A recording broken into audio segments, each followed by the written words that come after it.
were so many things that happened.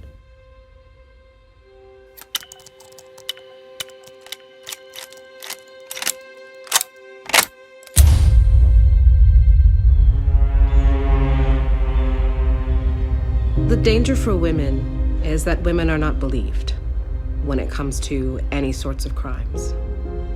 We're not believed in cases of rape. We're not believed in domestic violence. We're not believed in sexual abuse or harassment, discrimination. So the danger becomes that we have normalized not listening to women when we know that something is wrong.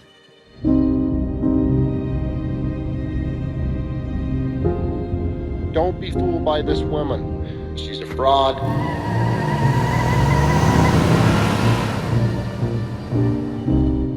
The more I deal with women in life, the more they piss me off so bad.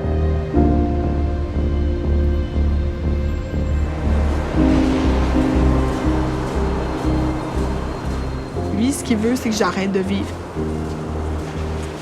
On se dit, il va pas le faire, mais si jamais il passait à l'acte.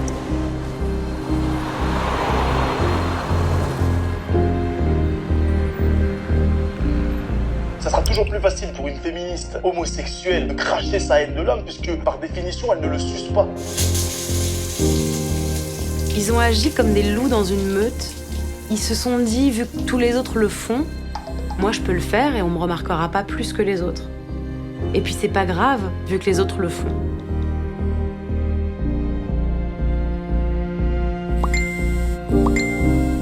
Si je te croise, je te viole. Our country would be a better place if our women would stay home.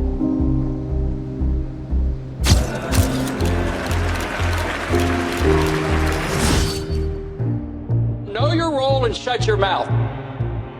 Now that women are becoming more prominent, more influential, now many men decided, that is too much.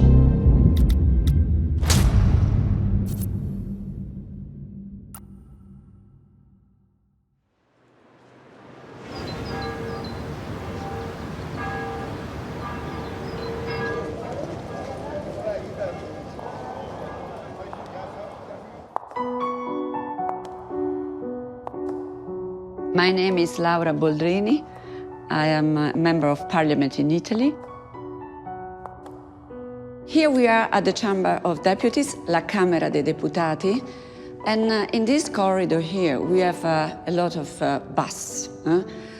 This one is the Gasperi. Here we have Matteotti, Turati, Orlando. They are all men. And this is why I decided to open, an hall, to devote an hall, a specific space to the women of our republic.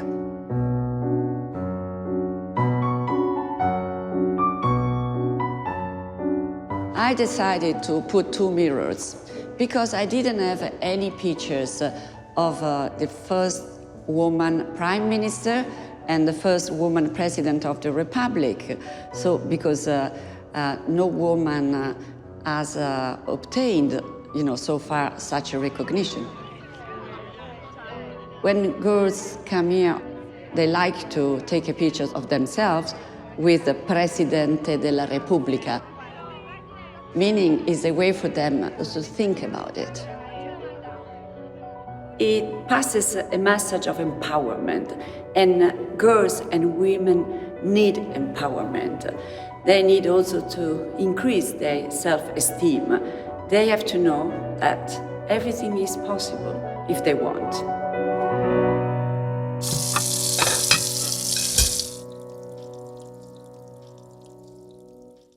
Invito la Presidente della Camera dei Deputati, Laura Boldrini, ad assumere la Presidenza. In 2013, I was elected President of the Camera dei Deputati, so the one who had to run the parliamentary activity. The first day I was elected, I was asked to make a speech. So I was not ready to be elected, and not even for the speech. And I had 3 hours to prepare the speech. So I thought the only thing I could do is to, put down my values. Care deputate e cari deputati. So I tried to put down all the values, starting from the need of having to put at the center of our activities women's rights and give women, the role they deserve. Alla responsabilità della politica e del Parlamento. So the Parliament reacted, the whole didn't react the same way, in a sense that on the left center side, MPs were enthusiastic about this. And the other part was not at all. So I really wanted to underline these values. And because of this, I also became a target of hate. The Five Star Movement was launched 7 years ago, founded as a protest party by the Italian comedian Beppe Grillo. The aim was to end the traditional political class in the country. It is now on its way to becoming the second force in parliament. All started when Beppe Grillo, the head of Five Star Movement, decided to destroy my reputation.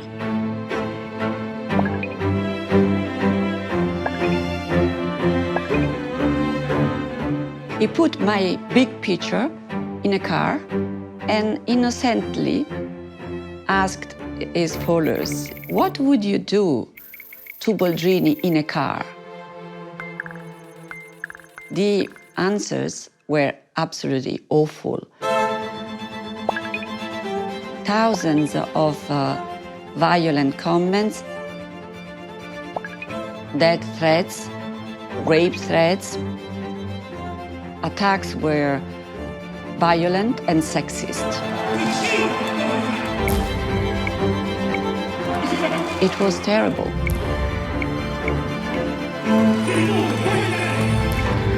It was an awful strategy. And then Matteo Salvini, who is now the Deputy Prime Minister and Minister of Interior, he was the second one who implemented such a strategy. C'è una sosia della Boldrini qua sul podio. Non so se l'hanno già esibita prima.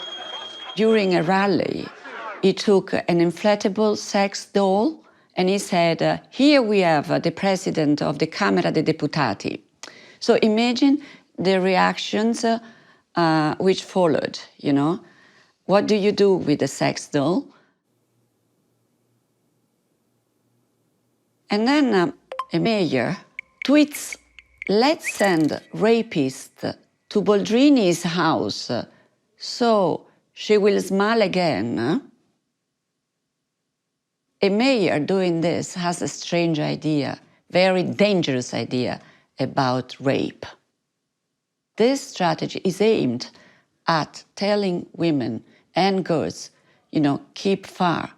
This is a business for men. Go back to the kitchen. Go back to the kitchen.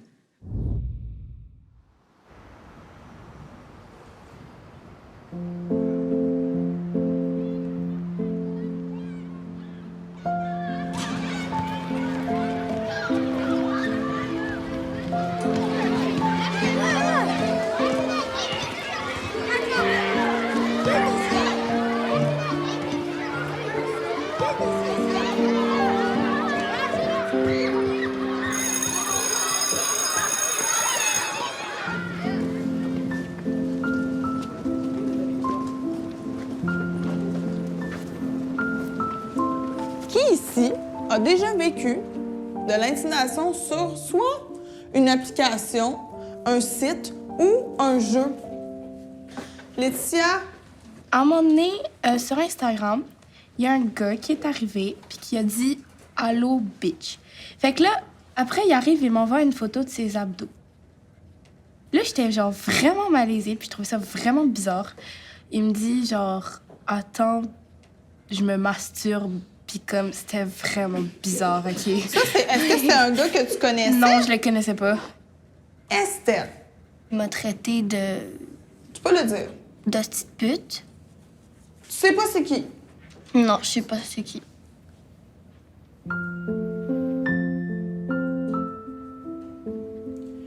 Aujourd'hui, j'ai décidé de vous parler de violence en ligne parce que je connais ça. Je connais ça parce que ça m'est arrivé à moi aussi.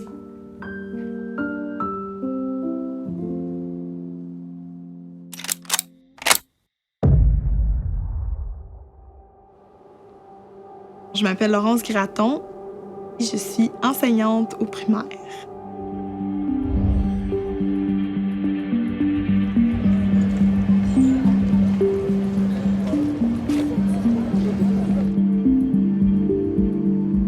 J'ai choisi l'enseignement parce que je voulais avoir une carrière dans laquelle je pouvais m'exprimer.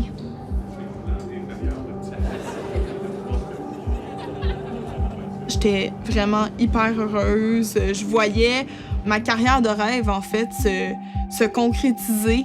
Je voyais qu'il me restait juste une dernière étape, 4 ans de bac. Puis après ça, j'allais pouvoir faire ce qui me plaisait vraiment dans la vie. J'étais vraiment excitée d'entamer cette nouvelle étape-là. L'atmosphère entre les étudiantes était très bonne. On riait, on apprenait à se connaître, puis c'était des filles qui correspondaient beaucoup à ma personnalité, avec qui je m'entendais bien. Comme j'ai toujours été dans les milieux de femmes, je me retrouvais à être dans mes pantoufles, finalement, à être dans le confort de ce que j'avais toujours connu, là.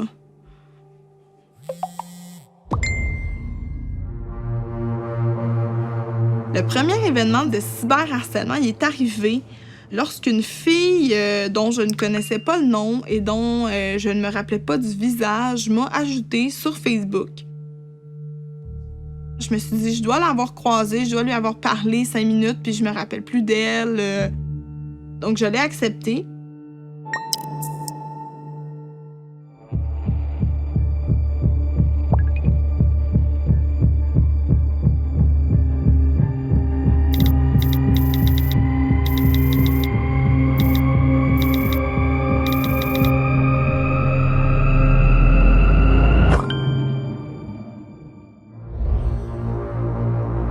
Tranquillement, cette fille-là est venue apposer certains commentaires sur mes photos.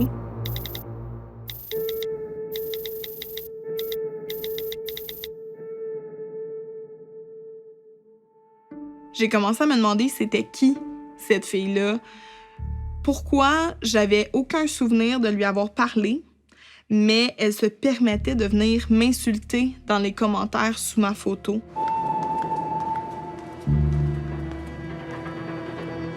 Je lui ai donné rendez-vous pour qu'on puisse s'expliquer.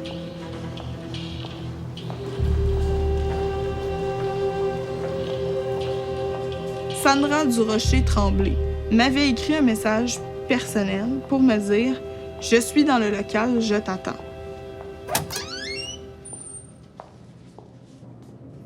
Il n'y avait personne.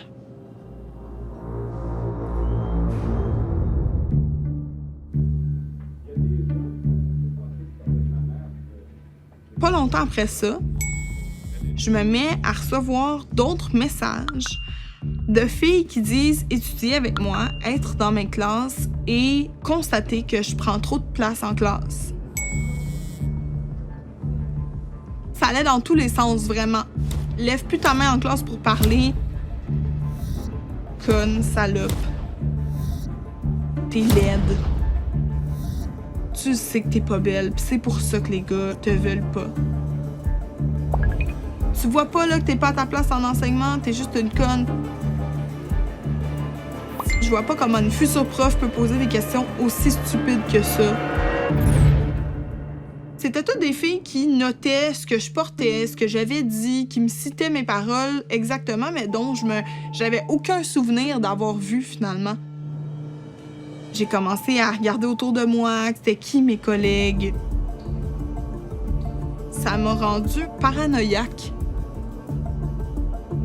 Ça a comme fait un enchaînement de sentiments d'anxiété, de peur, de plus avoir envie de m'exprimer en classe. Puis dans ce cours-là, je l'ai jamais relevé, ma main, là. J'en ai jamais refait une intervention, là. À un moment donné, j'en ai parlé à une de mes amies. Puis, elle aussi, elle se faisait harceler. Puis, on s'est rendu compte qu'on était plusieurs filles de notre programme à se faire harceler. Au moins 10 filles de notre programme. Donc, on s'est mis à chercher, on s'est mis à fouiller. Puis, on s'est rendu compte que c'était un de nos collègues de classe. Un gars.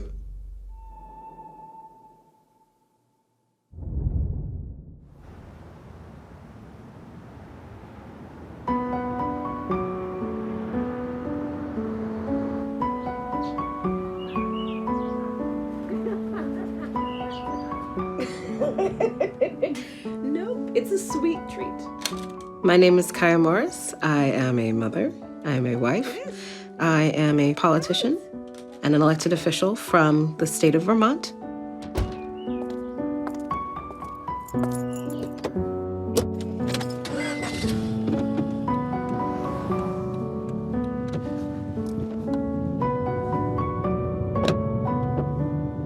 I came to visit. I was in the middle of a major life transition, and there was so much beauty that I saw here. There was a huge contrast from Chicago, but I loved the green and the mountains, having access to nature. And Vermont was full of possibility and hope and opportunity. And so I decided to take a chance and make a life out here for myself.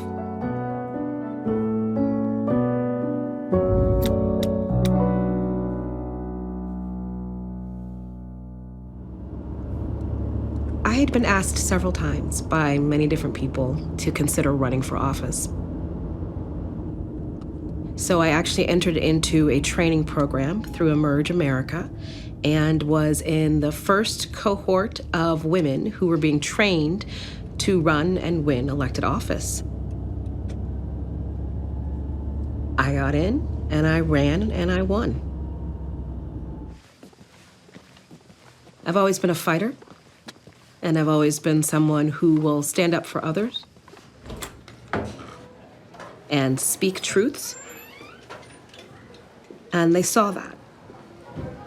And they saw that I had a strong, hard work ethic and that I could really mobilize and support our community. Hello. Hi. Hi. I'm Kiah. Hi, I'm Cameron. Hi. How are you? Oh, you know, sweaty. Working hard. Yeah. I printed out a script for it's just everything that all of us are saying, not what you're saying, and just in case you wanted to follow along. And someone's working on like an introduction for you right now. You know, every single bill that I get, I pay myself. It is tough. I'm a single person. I live in a mobile home, and every cent counts, you know. I've been here 39 years, and I've only gotten a 50-cent raise once. And then they dropped us down to 30 cents.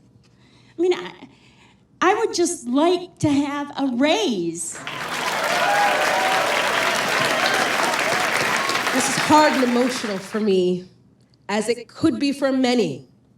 I have been in these positions where you have to work 2 and 3 jobs to make ends meet. The inequality and the wealth gap that we're talking about here today, the dichotomy of our economy that maintains a service class and devalues the work of those who are tracked into what becomes an invisible workforce. You have to press for that equality. We have to move forward from a position of strength. And it's important to remember right now that history does have its eyes on you. You're needed in this fight, and we have work to do. So get to work. Thank you.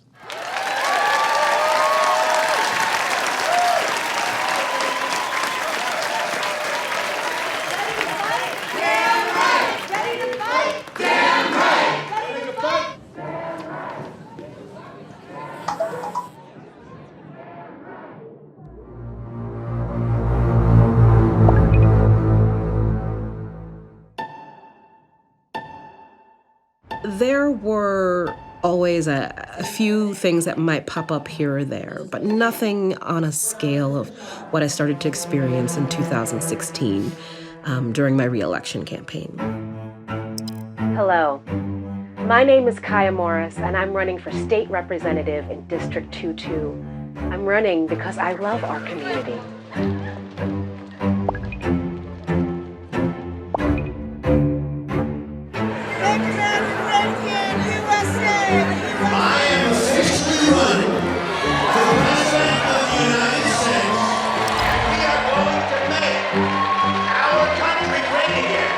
Things started to bubble up quite a bit more.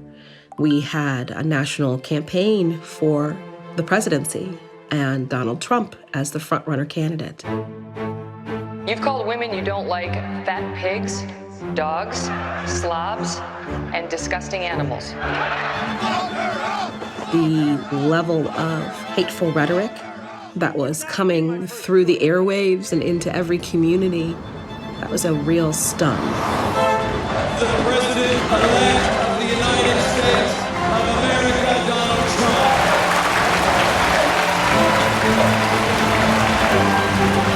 Hail Trump! Hail our people! Hail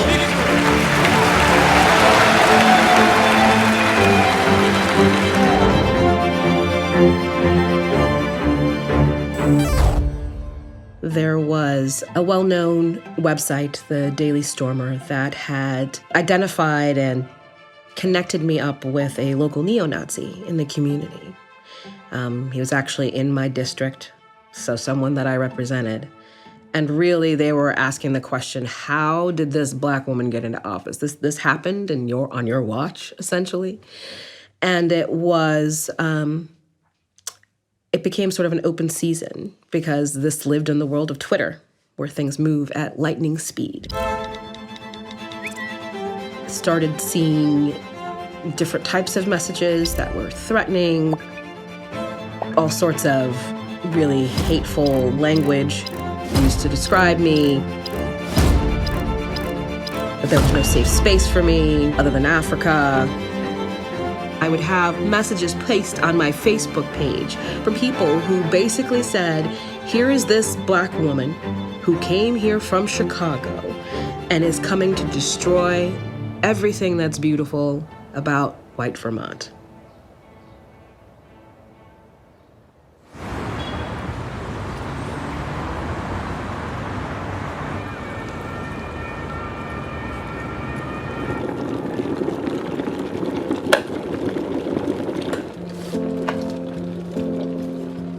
Je m'appelle Marion Séclin, je suis comédienne et je réalise des fictions et j'ai 28 ans. J'ai commencé à jouer dans des téléfilms, à jouer dans des vidéos sur ma chaîne à moi. Oui. J'avais envie de faire des contenus, du divertissement qui parlaient de féminisme. Ok, let's go. Je me souviendrai toujours, en cours de sport, quand j'étais au collège, le prof de sport a dit que les barres parallèles, c'était réservé aux Jeux Olympiques aux garçons, qu'il n'y avait pas d'épreuve de Jeux Olympiques de barres parallèles pour les femmes. Et je me souviens que dès ce moment-là, je me suis dit, dans ce cas-là, je vais le faire. Dans ce cas-là, moi, je vais choisir ça, et je serai notée là-dessus. Je suis championne de France. Merci beaucoup, merci. Ah, je sais, vous me regardez, vous vous dites, avec ses jambes, peut-être son en longueur, je sais pas. Comment ça se fait si elle est championne de quelque chose qu'on n'a jamais entendu parler d'elle? Non. Je suis championne de France dans une catégorie bien plus accessible. Tout le monde peut participer et en général, tout le monde participe sans trop le vouloir. Depuis l'été 2016, je suis championne de France de cyberharcèlement.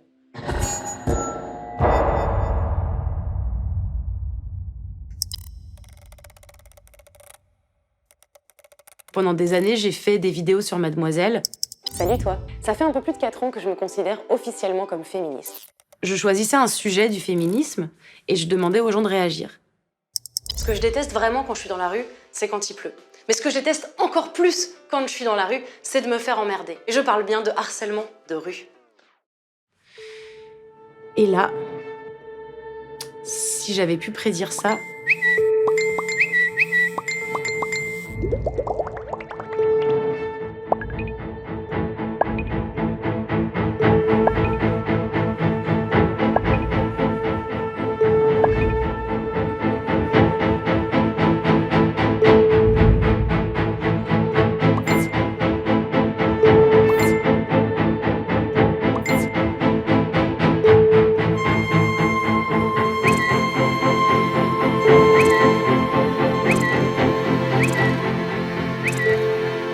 J'ai arrêté de compter assez vite le nombre de messages que j'ai reçus.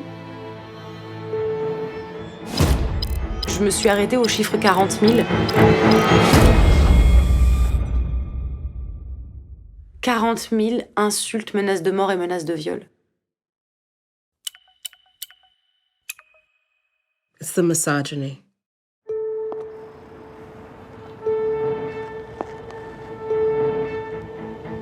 Here I am, a woman. Incredibly powerful. And that frightens people.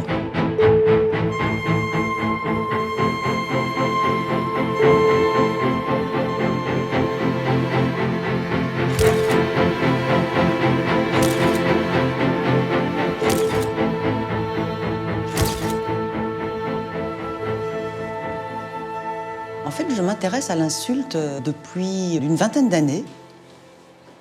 C'est ma fréquentation des réseaux numériques qui m'a progressivement mis en contact avec beaucoup de violence verbale à l'égard des femmes et paradoxalement aussi avec, je trouvais, le renouveau d'une parole féministe. Et évidemment, comme tout renouveau de la parole féministe, ça s'accompagne d'insultes. On a des traces de l'insulte depuis l'Antiquité. Évidemment, ce sont des traces écrites. Sans doute que l'insulte de rue existait à l'époque, mais ça, évidemment, on n'a pas de documents. C'est quand il y a la révolution industrielle, au 19e, qu'on a des femmes qui vont, en effet, des ouvrières, des serveuses, etc., vont aller dans les rues. Et c'est à ce moment-là qu'on a les premières traces de harcèlement sexiste.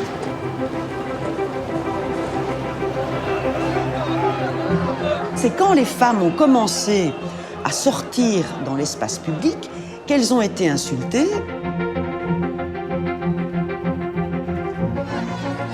C'est les premiers mouvements d'émancipation, c'est les premières suffragettes, c'est les demandes de droit de vote. Et alors, il y a une prise en compte à ce moment-là de ce qu'on peut appeler déjà le harcèlement sexiste.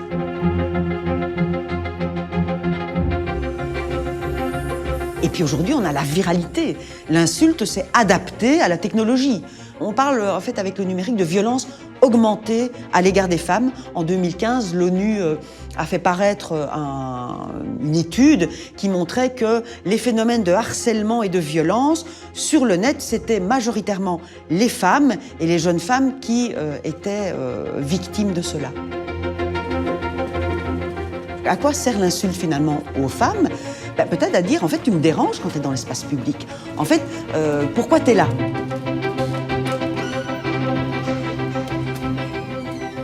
Ces femmes-là vont être d'autant plus insultées, surtout si elles prennent la parole publiquement. Si elles se cachent, si elles ne disent rien, elles vont être préservées. Mais en même temps, du coup, elles ont le droit à la parole et à la liberté d'expression qui disparaît pour elles.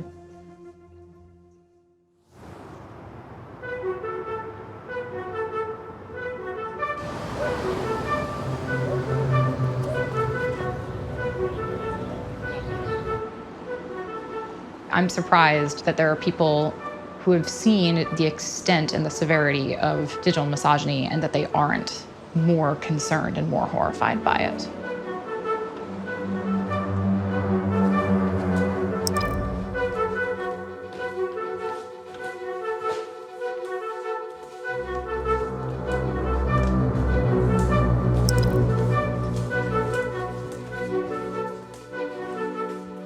Sometimes it's prominence and success. It's a way of cutting women down when they become most visible and vocal, when they seem to be having the most influence. And often those attacks come at exactly that moment when the woman steps out into the spotlight, at the first moment when people have heard her name, and it's designed to take something that should feel triumphant and exciting, and instead to make her terrified and to try to silence her and shut her down.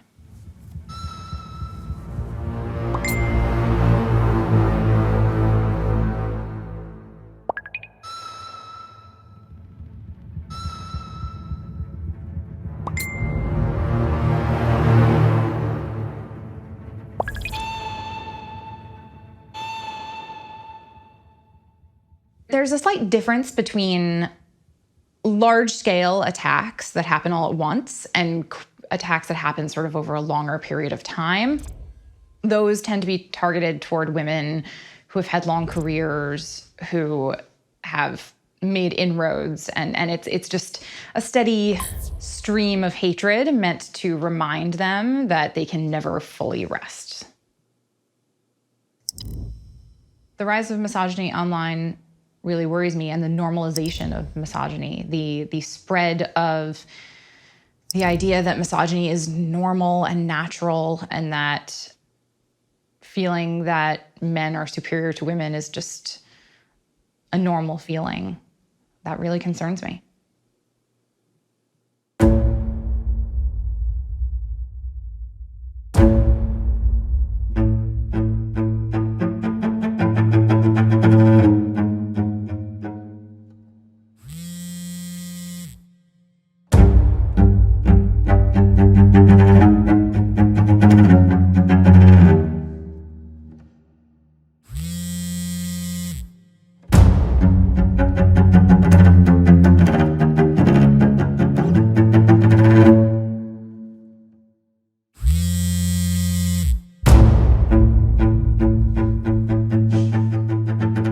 Quand je recevais des messages, j'essayais vraiment de faire de l'évitement. Je me disais, c'est pas grave. Je me disais, c'est uniquement sur Internet.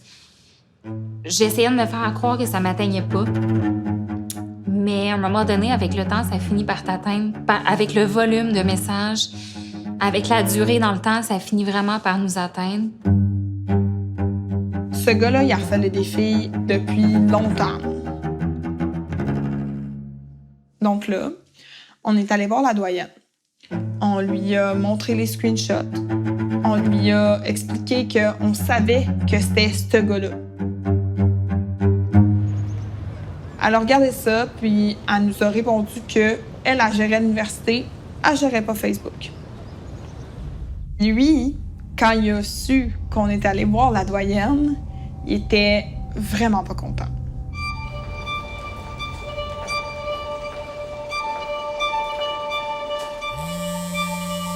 T'as pas fini d'en baver.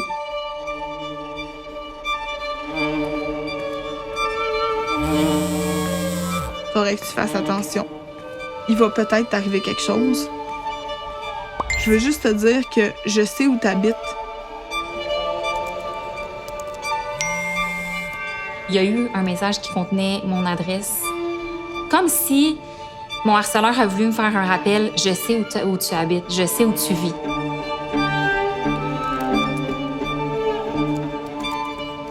Lui, il avait un dossier dans son ordinateur avec nos photos.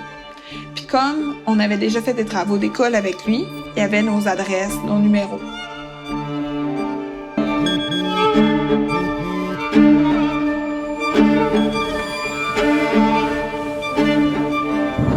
Je souhaite que tu te fasses casser toutes les dents puis que tu te fasses défigurer. Je souhaite que tu te fasses violer. Je veux que tu te fasses violer. Là, les menaces, à un moment donné, elles se sont intensifiées, puis elles étaient plus juste des menaces vagues, en fait. C'était vraiment la personne nommée qu'elle voulait me violer, qu'elle voulait me battre, qu'elle allait me tuer.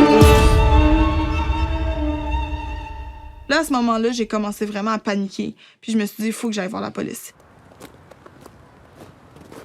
Il n'y a aucune chance que je continue à faire ma vie de façon normale et régulière si je n'ai pas une protection de la police. Ben, ça fait à peu près 50 messages qu'il envoie à moi puis 3 autres de mes amis. Ils nous contactent à répétition. Pourquoi on est pas des menaces de mort? Parce que ce sont des menaces directes. Puis Facebook, c'est pas une menace directe. La police nous dit poliment qu'on comprend que c'est plate, mais qu'on peut rien faire. Et moi, je leur demande, on peut pas se faire protéger, on se fait menacer de mort. Ils nous menacent de nous battre, de nous violer, de nous tuer, puis vous êtes en train de nous dire que vous pouvez pas nous protéger. Malheureusement, on peut rien faire pour vous. Je vais apprendre votre déposition, mais vous nous dites que c'est ce gars-là, on n'a pas de preuves, ce sont des faux comptes. Il n'y a aucune façon, avec les paramètres de confidentialité de Facebook, d'aller vérifier si c'est cet homme-là. La police nous a dit, ben c'est simple, vous voulez plus qu'il vous harcèle? Vous voulez plus entrer en contact avec lui? Supprimez votre identité sur Internet. C'est complètement illogique, là. Il viendrait cogner à ma porte, là, puis il me menacerait. Je pense que là, la police aurait fait quelque chose, puis je pense qu'il serait peut-être en prison aujourd'hui s'il avait fait des choses comme ça. Mais là, étant donné qu'il m'harcèle via les réseaux sociaux, via Internet, je pense qu'il est conscient que les lois sont peut-être pas adaptées à ça, puis je pense qu'il est conscient qu'il continue, puis qu'il n'y a aucune réprimande là, à ce qu'il fait.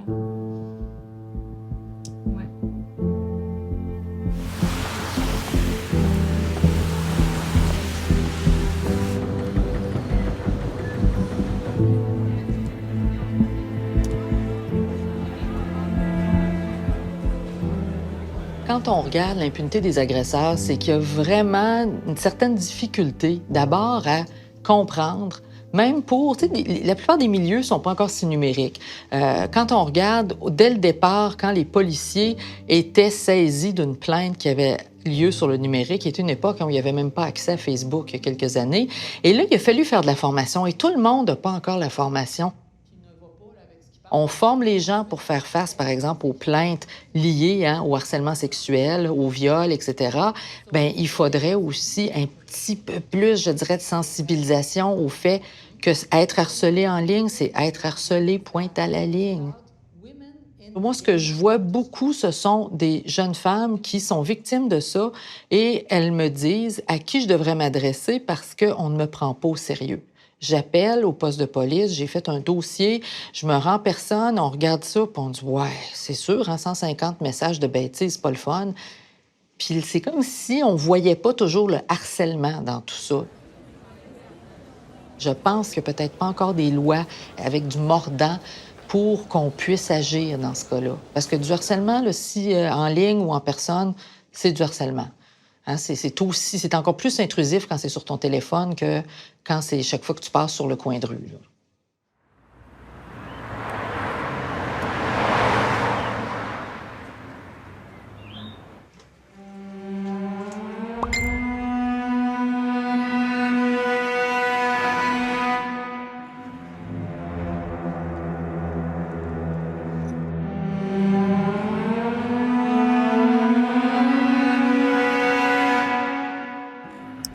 He was actually in my district, a madman, terrorizing my life with glee and openly saying that he can. I reached out to try to get support. I called local law enforcement, and it really was, well, a couple of bad tweets. What are you gonna do? That's part of what happens when you're in office.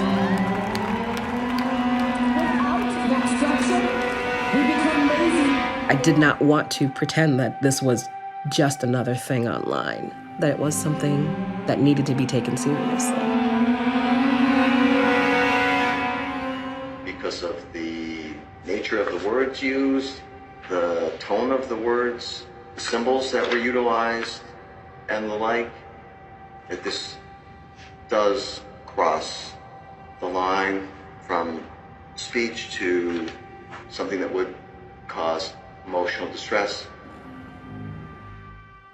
I was able to get an order of protection, which also included that that person could not contact me. Once that order of protection ran out, that individual started back up again.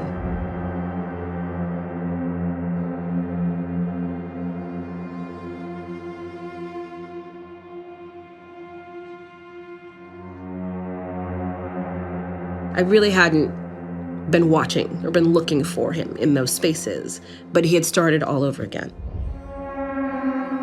And by this point had started collecting people and had really been gaining a following.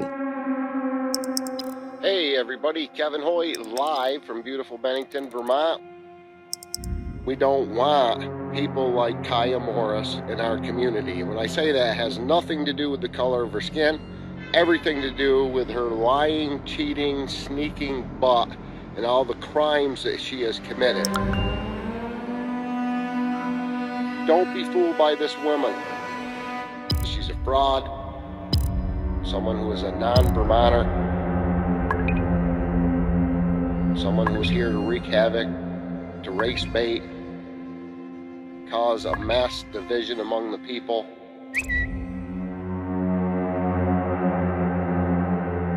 We don't want people like Kiah Morris in our community. It was a frightening experience to have emails and postings from people who would create these insane accusations that I was fraudulent and I was stealing funds, that I had committed all of these sorts of crimes.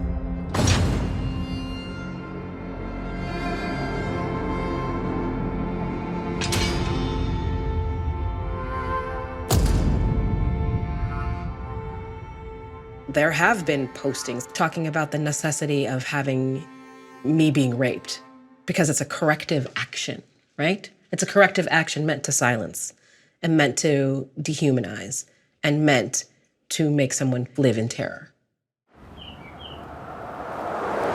It's all absolutely part of this intense game that these people are playing with our lives and our humanity and our civil rights.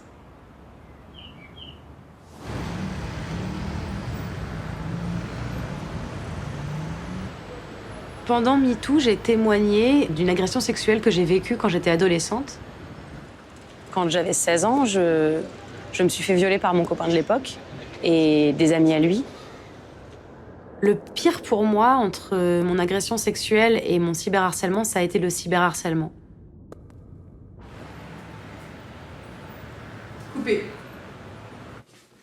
Le cyberharcèlement, c'était extérieur et puis c'était sur la durée. J'ai l'impression que c'est pour ça que mon cyberharcèlement a été pire. C'est qu'il dépendait de trop de personnes et que je savais pas quand est-ce qu'il se finirait. Très bien, et nous avons un cadre. Ouais, c'était rien pour vos yeux.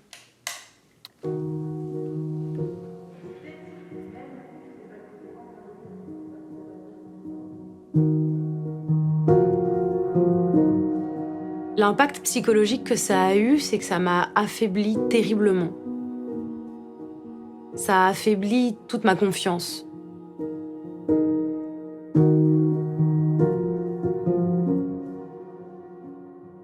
Chaque commentaire que j'ai lu est un commentaire qui est coincé dans ma tête.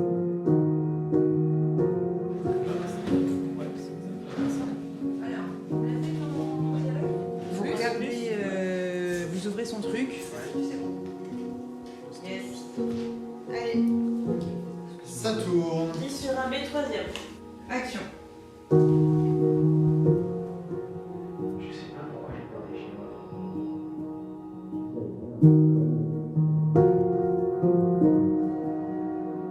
J'avais jamais eu d'envie de suicide dans ma vie.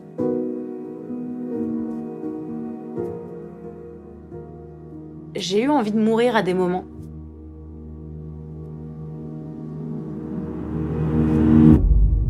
I don't accept the fact that this can be considered normal. It is not normal.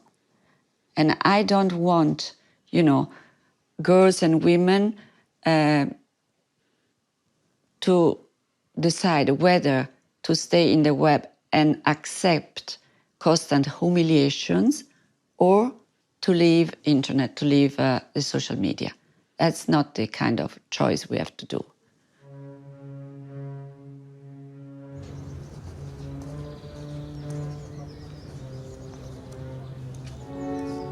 I wrote a letter to Mark Zuckerberg inviting him to be more active to tackle hate speech.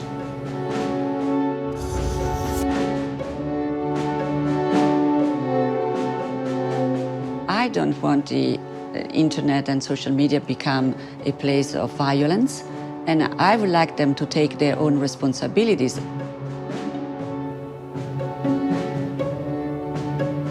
The answer I got was very disappointing.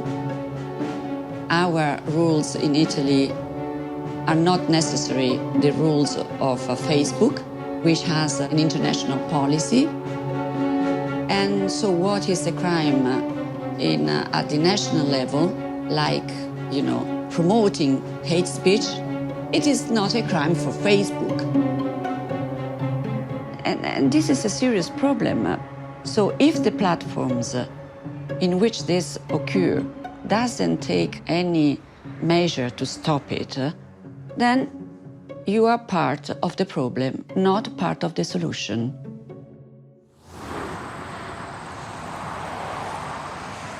I think that social media platforms are aware that the biggest problem they have is the content that they solicit.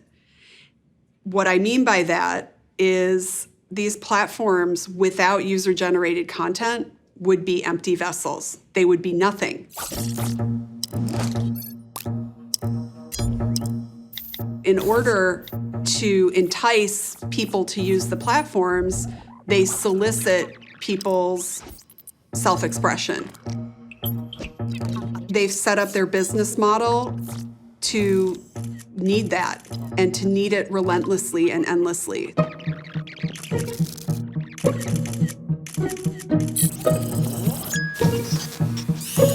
So just as one example, YouTube alone gets 400 hours of video per minute per day, every day. The platforms are aware that when they open the floodgates, some portion of that is going to be deeply objectionable and problematic.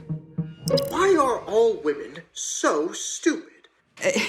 It becomes actually an issue of where's the line? If we legalize rape, women will be more careful with their bodies and not go into the private rooms of men that they don't want to have sex with. A lot of material that's popular are things that just straddle the line, things that play on tropes and stereotypes and misogyny. Women are becoming sluts. Women are peak sexy when they are submissive and obedient. If I can't have you, girls, I will destroy you. Content that is disturbing or contains hate speech or contains other kind of material that's offensive can actually be lucrative in a number of ways. And it can be lucrative in the sense that it can drive engagement.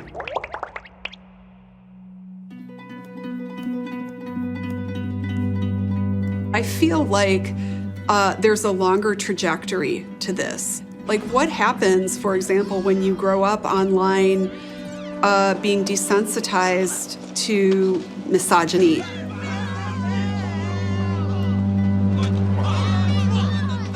We have a whole generation of people who are in the process of growing up with these platforms. We don't know who they'll be or how these things will impact them on the other side just yet.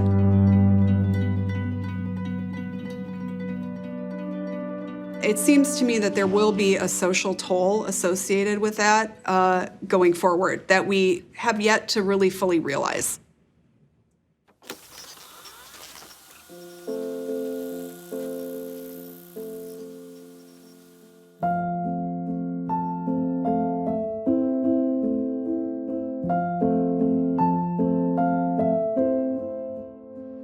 I want to be a vet when I grow up so I can help animals feel better.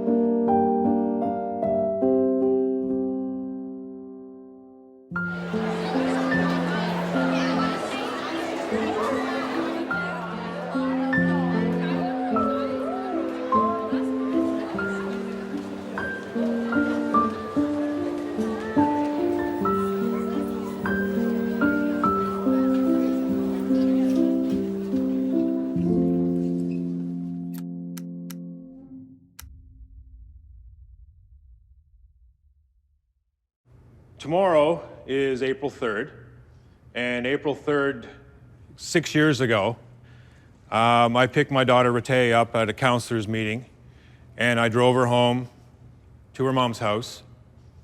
And I didn't know when I was driving away that I'd never see Rete alive again. That was the last time I ever saw my daughter. That was the last time she said, "I love you, Dad." It's the last time I heard it. And she was my only child. So I'm here today doing this talk because I know I truly do believe in my heart that what happened to my daughter was preventable.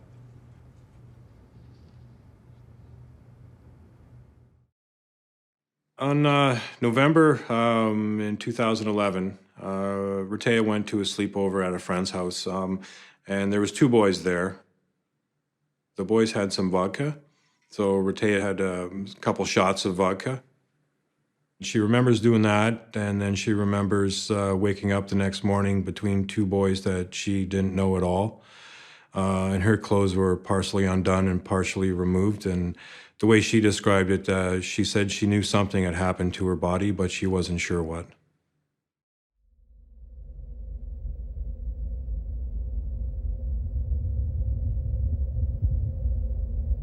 On the Monday, Ratea went into school in the morning and realized that the story has already started.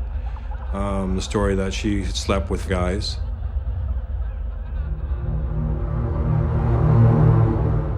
They had actually taken a picture of themselves doing this to her, and it spread all around her school. She heard about that, and that pushed her right over the edge.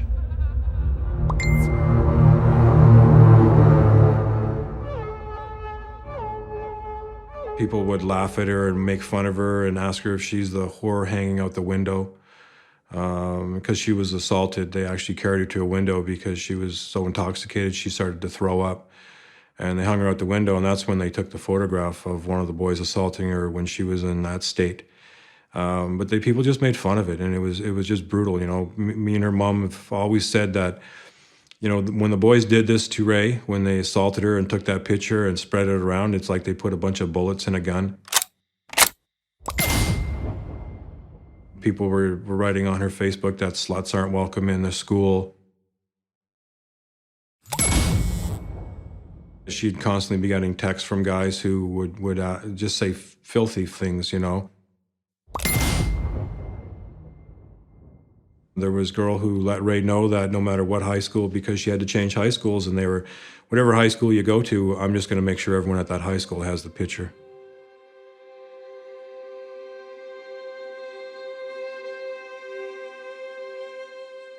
People were absolutely vicious and so unforgiving. It was merciless.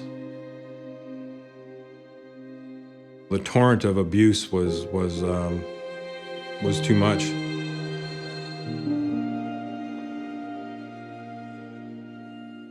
She was a ghost of who she used to be. She lost almost everything. We couldn't get her back into school to stay, and when we did try that, you know, there would be people in the school who would start attacking her almost right away.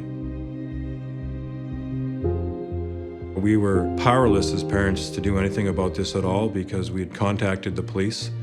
They just, not a single time, intervened in trying to stop the photo from being spread around. Not a single time.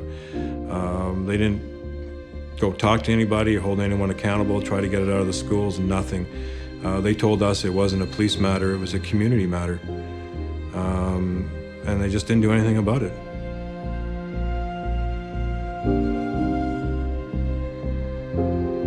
The April following her assault, Ratea's aunt came home, and Ray had actually been in her bedroom with a belt, and she was getting ready to hang herself. And this was almost a year to the day when she actually did do it.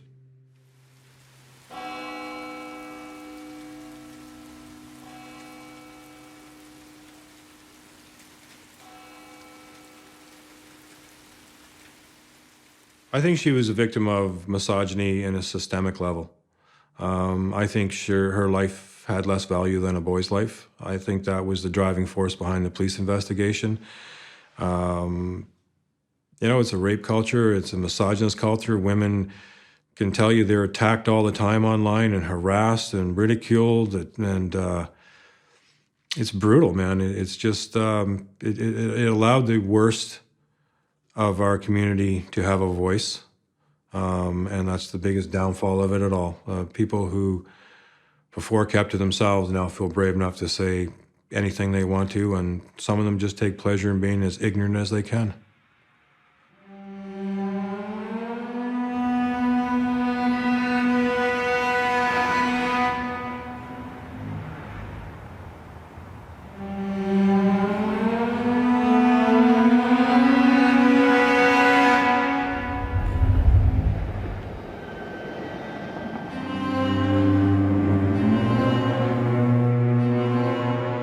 online world shows you the depth of what's really lying underneath. The online world is but a reflection of the conversations that used to happen behind closed doors.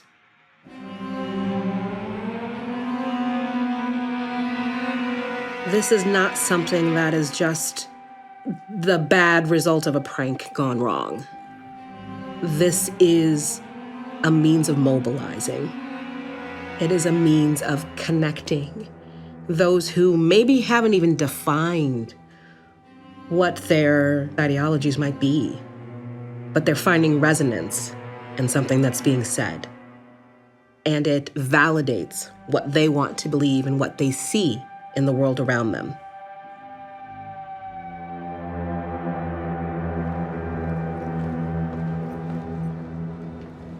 I reached out to our Federal Bureau of Investigation, as they're the most reasonable entity to do any kind of investigative work, to find out what was happening, because we had been seeing signs that there was white nationalist movement that was taking place, recruitment flyers that were left in different places, graffiti that had been found both in public spaces, on the vehicles of local youth, in the woods where I would walk with my son. There were swastikas found and painted on the trees.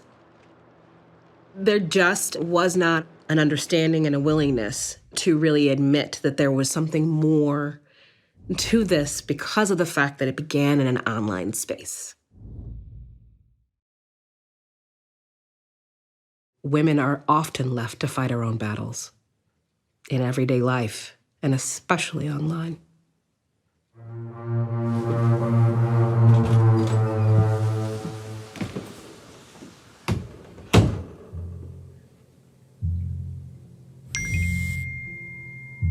Want to hit me.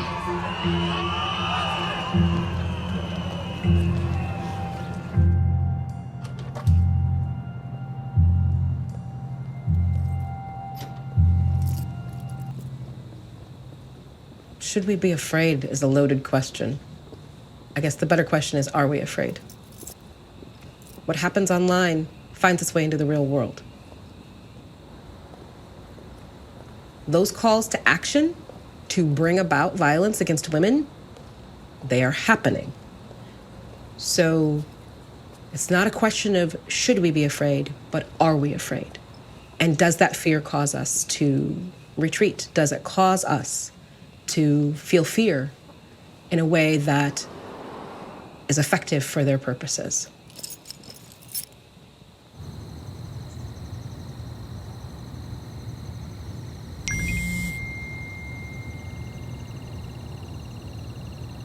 We need to see that these are crimes of a new modern age.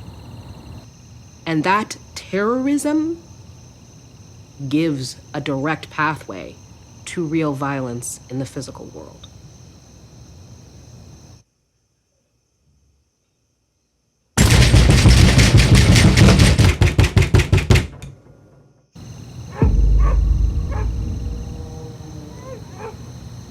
They just stomped on the porch, bashed up against the doors and stuff like that, and then took off. And so we called the police.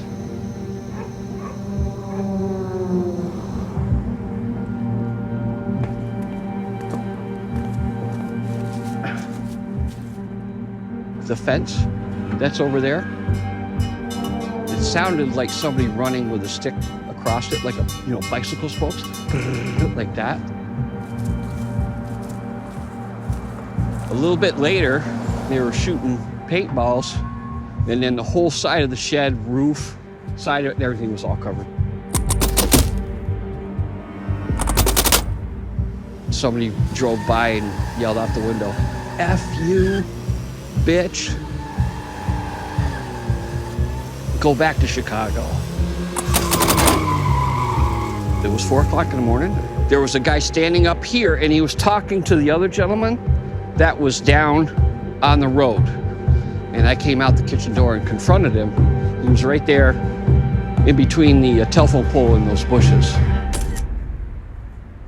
We come to find out later that one of his buddies was in the cellar downstairs. And so he must have been trying to keep me busy, you know, so I didn't find out that his guy was down there. I changed everything. I changed everything.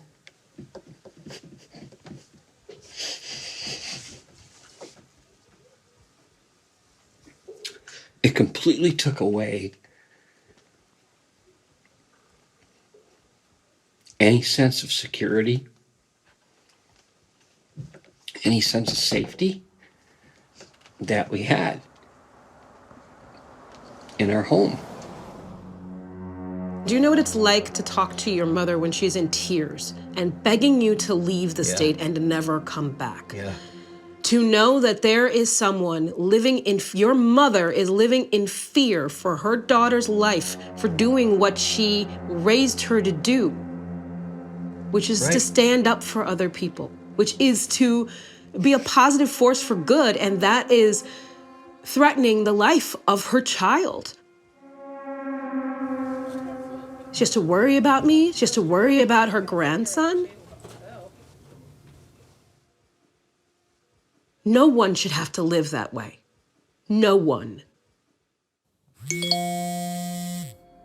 I had a message sent to me telling me that if I didn't put my wife in her place, they were gonna have to come do it for me. I did report that to the chief of police.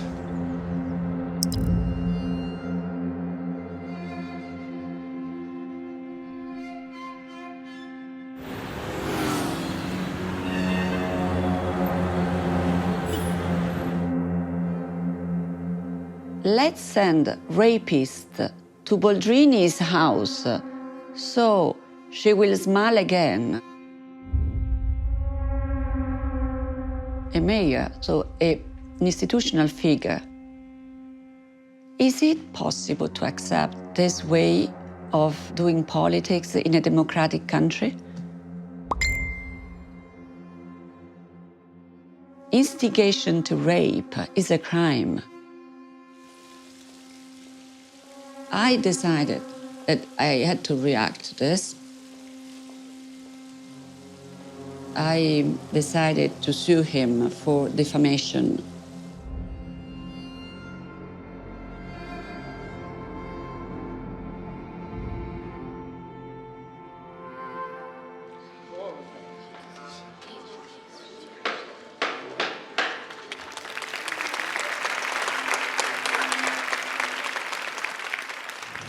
Io veramente vorrei dedicare questa sentenza a mia figlia, che non dovrà mai smettere di credere nella giustizia, e a tutte le figlie d'Italia, che devono sapere che in questo paese c'è una giustizia che non consente l'umiliazione delle donne.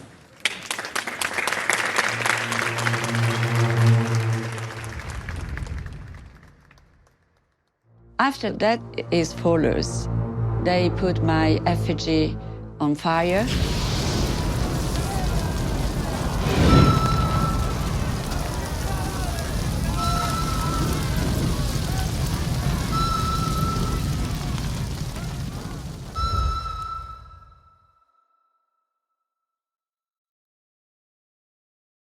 The heaviest, it was a day when I received by post a bullet. When you receive a bullet, it's concrete, it's real. It's a clear threat to your life. That day, I realized that we had entered a new stage of violence.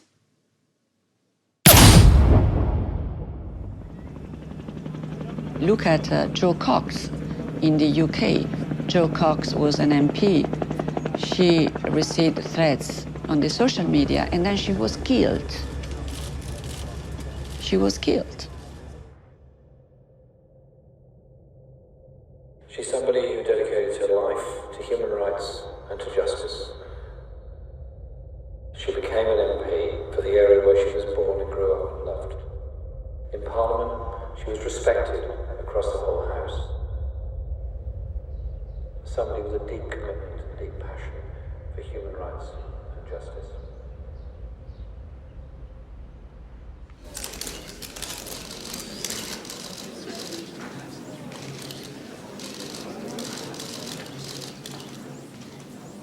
For 2 years, we lived in my husband's childhood home, feeling unsafe. Vermont's Attorney General T.J. Donovan says after 4 months of investigating, there's not enough evidence to prosecute anyone for some of the incidents that include vandalism and a home invasion, and he cannot take negative commenters to court. I find the statements presented to us in this matter, while racist, insulting, and degrading, are not subject to prosecution. The Constitution does not permit us to prosecute racist speech because we find it offensive. When we ask Morris for her reaction to Donovan's report, There is absolutely nothing that can be done. No. her response was interrupted by the man who admits to harassing her. Oh, wow. No. It came as a shock to many in the room. No. Why is this allowed? Why is this allowed? I asked Morris if she wanted to comment on the unexpected end to the press conference. However, she declined. It's also worth noting that she seemed shaken by the turn of events.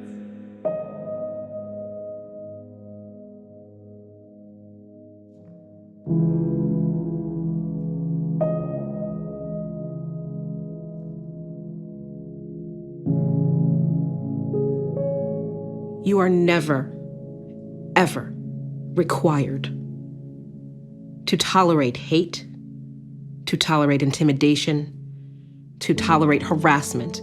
No one is required to endure that.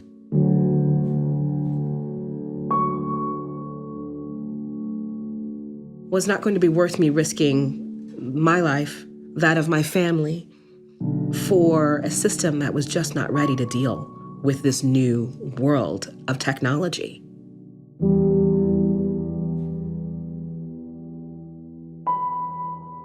So it was a really difficult decision, but I made that choice to step away, and I made that choice to resign.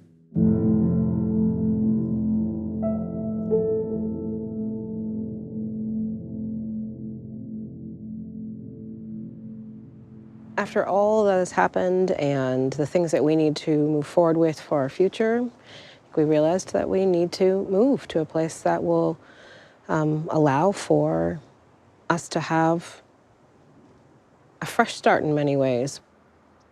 That sense of what we want to say is safety is also about feeling at peace at the place where you call home. Oh, yeah. And it goes beyond the lot lines of this particular piece of property. And it spills into so many other worlds. And now in the online world, we have a whole nother dimension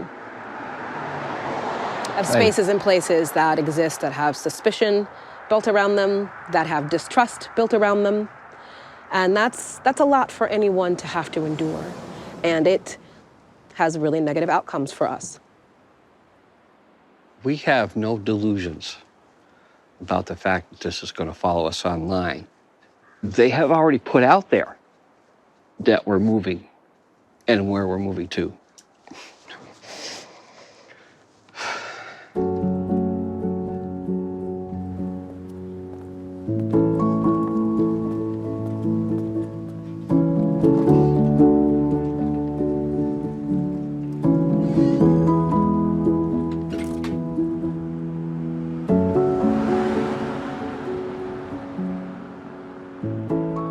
Everybody, Kevin Hoy live from beautiful Bennington, Vermont once again, and I've got good news and bad news today. The good news is I see Representative, or she's no longer Representative, ex-Representative Kiah Morris has her house for sale. She's actually leaving Bennington, which is awesome. The bad news, unfortunately, is for our neighbors to the west. Brattleboro, Vermont is going to get a new resident. So it looks like Kiah is looking for homes. I know she has friends and connections. Everybody have a great day, and thanks for watching. See ya.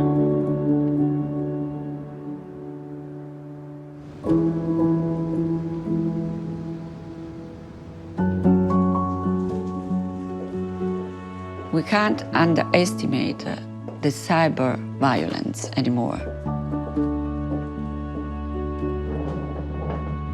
Next step is working on a law.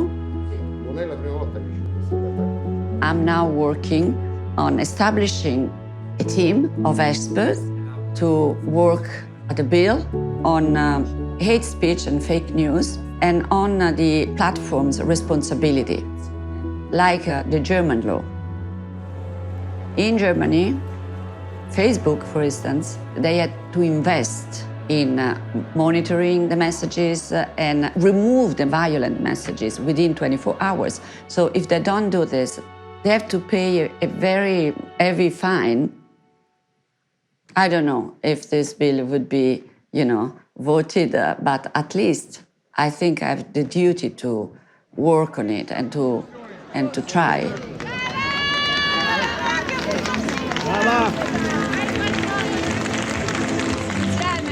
If we keep silent, we risk to lose what we obtained decades of work, because our rights are at risk everywhere in the world.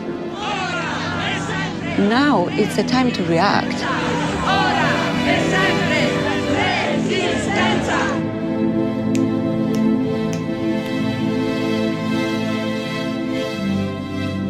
Vous le savez, ou peut-être pas.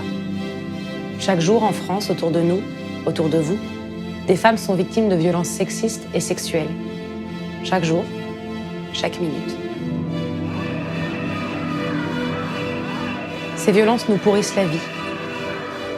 Elles affectent notre confiance en nous. Elles détériorent notre santé. Les cyberviolences sexistes ne sont pas une fatalité. Elles doivent cesser.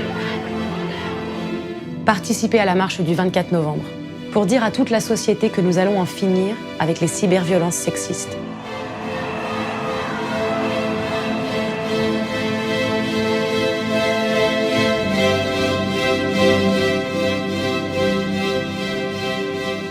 Lève ta main si tu sais c'est quoi de l'intimidation.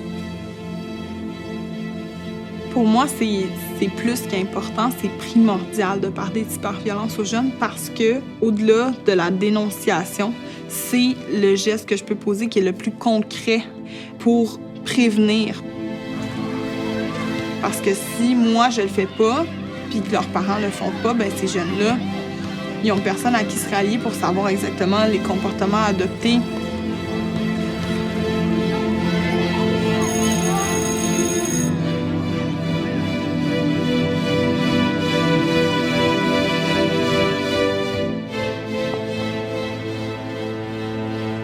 Each individual has to find their courage to stand up and scream from the rooftops.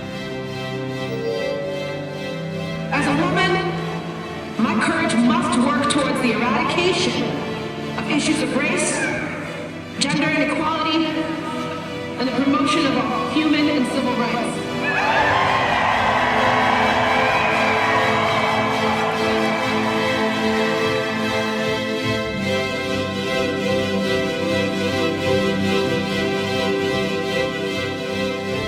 You cannot accept to live with violence. This is not acceptable. We have to say no at all levels. We have to speak out. If we speak, we change things.